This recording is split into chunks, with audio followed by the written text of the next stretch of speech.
Donald Trump has bragged about the amount of influence he has over the publication National Enquirer. In fact, during his beef with Mika Brzezinski and Joe Scarborough, he claimed that they had reached out to him and begged him to stop the National Enquirer from publishing a story about their relationship, a claim that they deny. But now an interesting report was published by the National Enquirer indicating that Paul Manafort had cheated on his wife. Paul Manafort worked with Trump, and this report came out literally a day after news hit headlines indicating that Manafort had his home raided by the FBI as part of this investigation into Russian collusion. Now, again, hours after the Post story broke, the Enquirer went public with a story about Manafort having an affair. So the question is, where did the National Enquirer get this story from? Could it have come from Donald Trump, considering the close ties he has with National Enquirer CEO David Pecker, who is a huge Trump advocate? We'll see. Now, let me give you just a few components of what they wrote. I don't want to get into the details because I don't care about his affair. It's none of our business. But it's just really terrible, pretty brutal toward him. Yeah, so I think this story is monumentally important because I think it has everything to do with Trump's Russian investigation, and I'll explain that in a second. But whether it was planted by Trump, just to give you context on that before we tell you the terrible details of the story, well, Trump just bragged 6 weeks ago that he claimed Mika Brzezinski and Joe Scarborough tried to get him to stop a National Enquirer story, but that he wouldn't do it, thereby admitting that he controls what goes in the National Enquirer and does it. So they asked him to stop a story, and he said he wouldn't stop that story, which he apparently has the power to do.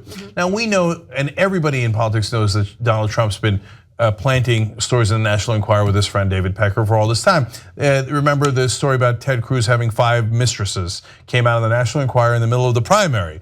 Boy, that was awfully convenient. Right. And it's the most unbelievable story ever. Yes. 5 women would sleep with Ted Cruz? Come on.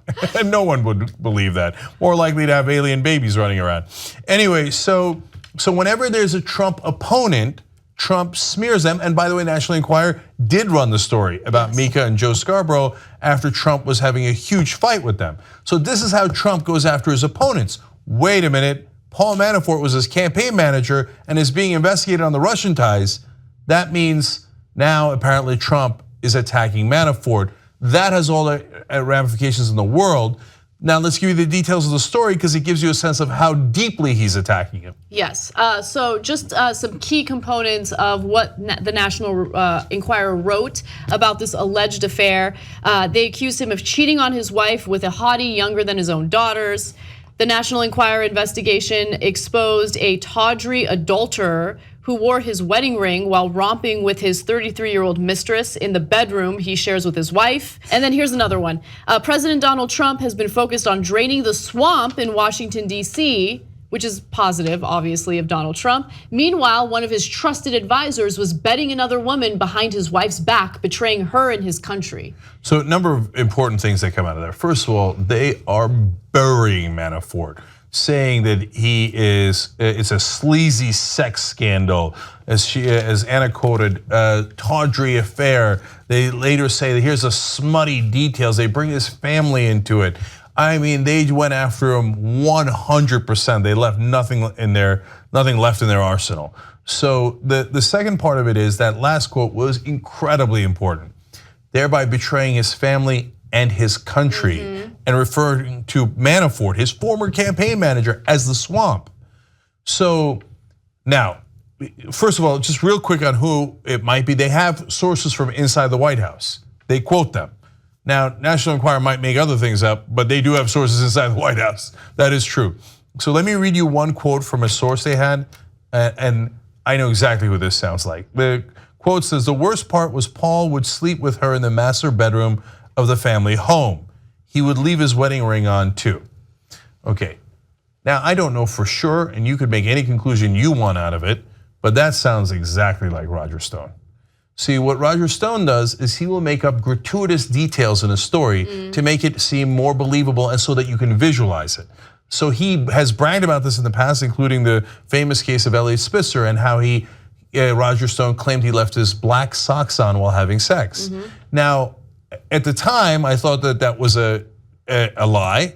And then it turns out it was, and Roger Stone bragged about it later. Ha ha, I did it so people could visualize it. So here we are again, master bedroom in his wife's bed with the wedding ring on. It's Stone 101. And Stone is Trump's hatchet man. Okay, so now look, that doesn't have to be true. It's okay, you can call that speculation, and we don't know it for a fact, so I'm just giving you all the context.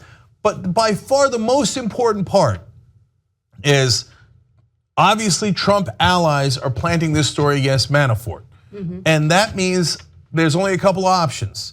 Either they had threatened Manafort earlier with this blackmail, which is Trump 101 that he referenced in the Mika and Joe story. He said, and Joe Scarborough said, I won't give in to his blackmail over the National Enquirer. So he's done this before. So he threatened Manafort, but apparently Manafort didn't listen, and hence the blackmail was actually employed. Right. That means, would logically mean that Manafort is cooperating with the feds. Right, so going back to the raid that was done on Manafort's home in late July. Remember, there was the fear that some Trump aides have in regard to the FBI using whatever evidence they have against Manafort as leverage to get Manafort to speak up about what's going on with Trump and collusion with Russia.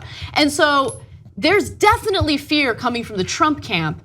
And now this story gets published literally the next day after we find out about that raid on Manafort's home. I mean, look, again, a lot of what we're saying right now doesn't have hardcore evidence behind it. It is speculation, but I mean, you put all the dots together and it just makes sense. Yeah, but by the way, guys, look, just because you don't have the internal memos from the FBI doesn't mean that it's like, oh, it's not true. It means I don't have the smoking gun, but Robert Mueller might. And if you can't use logic, okay, then we should stop analyzing any news story. Right. Right. And look, the logic of this is Trump against Manafort. Manafort has info about his campaign. They're investigating Manafort for connections to Russia. They're investigating Trump for connections to Russia. We find out that they have Manafort's hardware. So look, there's another possibility. They think, okay, we're gonna make Manafort the scapegoat. We're gonna say, oh, it wasn't us. Oh, he did a deal with the Russians? Oh, well, the president didn't know anything about that? I can't believe Manafort betrayed his country. Okay, good luck with that strategy. Because if Manafort has the evidence and he's given it to the feds, you're screwed. And by the way, I wanna go back to graphic 38 real quick, because just the wording means everything. The way that this paragraph is constructed, President Trump has been focused on draining the swamp in Washington, D.C. Meanwhile, one of his trusted advisors was bedding another woman behind his wife's back, betraying her and his country. I feel like that's Trump 101. Of course. No, look, if you don't think that was Trump that planted the story, you don't know anything about politics, and you want to purposely be blind to what Trump has done over and over again with this exact publication. That's fine. I don't care if you believe it, because there are actual realities, and they're going after Manafort because they know what happened, right? So this is potentially disastrous news for Donald Trump and wonderful news for the rest of the world. So if Manafort has begun to cooperate with the special counsel, tick, tick, tick, tick, tick, tick, tick, tick, it's only a matter of time before Trump goes down. So now we're in a race against time. Can Mueller conclude that investigation with apparently, maybe with evidence from Manafort, which could be absolutely critical, before Donald Trump uses any nukes? I'm not kidding. I'm being dead serious about this, because he keeps threatening nukes. And if you think that he wouldn't do something that stupid or crazy or immoral, you don't know Donald Trump at all. So if it turns out he knows that there's an investigation coming to get him, his popularity is down to 33% and dropping. And he doesn't understand the severity of nuclear war, and he thinks, what, we have more nukes than them, we'll win. And he keeps saying things like that over and over again. And he is convinced that it would help him rally the country. If you're sure that Donald Trump wouldn't do it, I don't know what you would base that on. Even Donald Trump doesn't know what he's gonna do. So it's a race against the clock. So Mueller, go, go, go. And it's not just me that now believes that. Apparently, the Trump administration believes that. That's why they're attacking their former campaign manager. If you like the Young Turks, you'll love Young Turks membership. TYTnetwork.com/join.